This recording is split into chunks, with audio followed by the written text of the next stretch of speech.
Welcome to Papa A's Tulaan Session.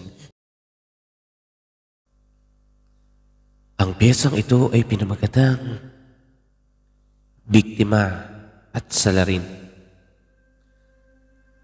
Nagsimula daw ang lahat ng kanyang masaksihan. Nung una niyang makita ang ganda at hugis ng iyong katawan, hanggang sa nagsimula ng manginig ang kanyang kalamnan at nasabik sa tawag ng laman. Ang pinangarap niya lang na ikaw ay mahagkan, mahimas, mahaplos ang korte ng iyong katawan, hanggang sa hindi niya na napigilan at ikaw ay kanyang hinipuan. At sa masaselang parte, ikaw ay hinahawakan. Nagalit ka at nanlaban, pero agad kang tinutukan. Sa pag-iingay mo ay siguradong ikaw ay masasaktan. Bukod sa pananakit, ikaw pa ay pinagbantaan. Na pag nalaman ito ng iba, ikaw ay siguradong may kalalagyan. Naulit ng naulit ang kanyang pagsasamantala sa iyong pagkababae at pagiging mahina.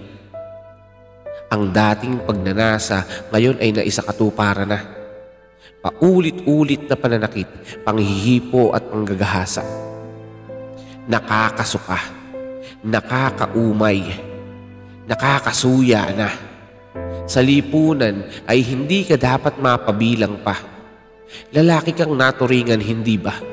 Bakit kailangan mong gumamit ng puwersa? Pananakit sa babae at pananamantala.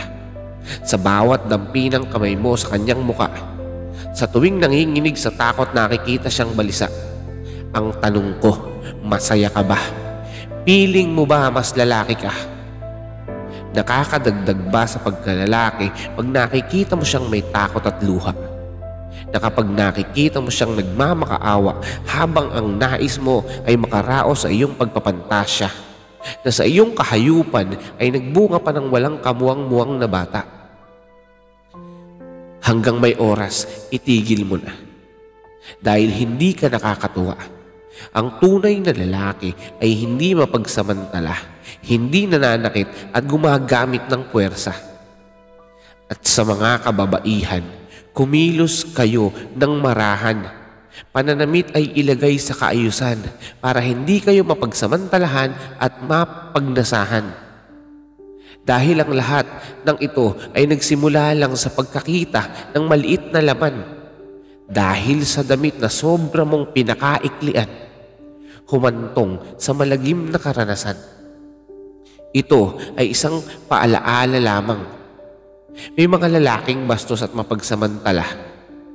At bilang babae ay may responsibilidad ka.